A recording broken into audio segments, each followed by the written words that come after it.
to the way everybody was approached, it was just so overcomplicated.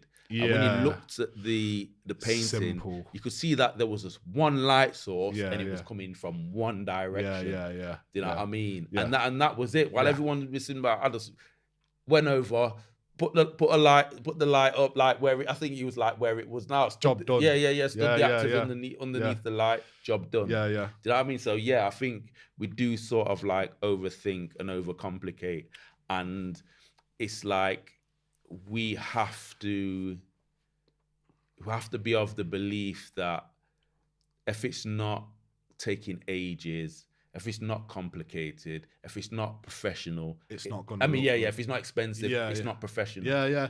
You know what's funny about you saying that, because I've done setups where I've spent ages setting up reflectors, this and that. In the shot don't look that good, and there's been other times where it's been a running gun thing, and I just think quick off the mark. I'm like, right, okay, we're gonna have one light there, and then we're just gonna have a little hair light there, bouncing off the bat, bam, job done, set up, roll, and it looked amazing. And I was like, wow, you know what I mean? And I think, you know, I think you're right in saying sometimes if you overthink it, you can overcomplicate it, and then more problems happen. Like what you call a pragmatic accident. Yeah. Do you know what I mean? Yeah. Where some things just happen, but it just works out. You know what I mean? Yeah.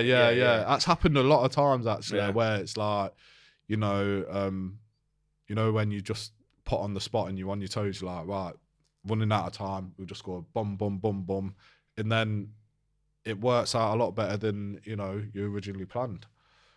And I think that comes to who you're working with as well, because I've worked with a lot of people who are finicky on certain things, and I'm standing there and I'm like, you know what, I'm just gonna kick back and let you do your thing, because if I say what I think, it's going to go back and forth, and we're just going to stand there like we'll be there going backwards and forth for, you know, half an hour, 45 minutes, and people still will be sitting around like, what the hell's going on, sort of thing. And, you know, I think as well, it's about the people you're working with, as well, which is really important, because if you're not clicking with the people you're working with, it's not going to work, and it's going to end up in a shambles. A lot of the time they don't know, because when you're on a set and there's professional actors, the majority of the time they're waiting. They're either on their phone or whatever while them motherfuckers are out there just fucking around with lights. Do you know what I mean? Yeah. But and when you're working with amateurs, you'll get the... It's even worse. Or and they want to question you. Do you know what I mean? So one of the things I think we forget to do is educate the client and educate the people around you. That's really important. The process. Yeah. That is really important. You know, because a lot of the time, you know, I've put my hands up to it myself. I've gone into a job and then automatically think that they know what's happening and what the process of it is. And again, like you say, a lot of time they just stand around like, oh, what time are we going to be getting set up, this and that. And that's, you know, on my part for not getting a proper program together for them. And it is all a learning process over the years. Like, you know, this is shit that they can't teach you in uni, is the, you know, the real everyday life situation that you have to deal with clients, because not one client is ever the same as the last one. And, you know, that's another mistake that I made, thinking that every client's the same, where, you know, that every client's totally different. And you do have to break it down to them. And then once you do break it down, it makes everyone's process a bit easier as well.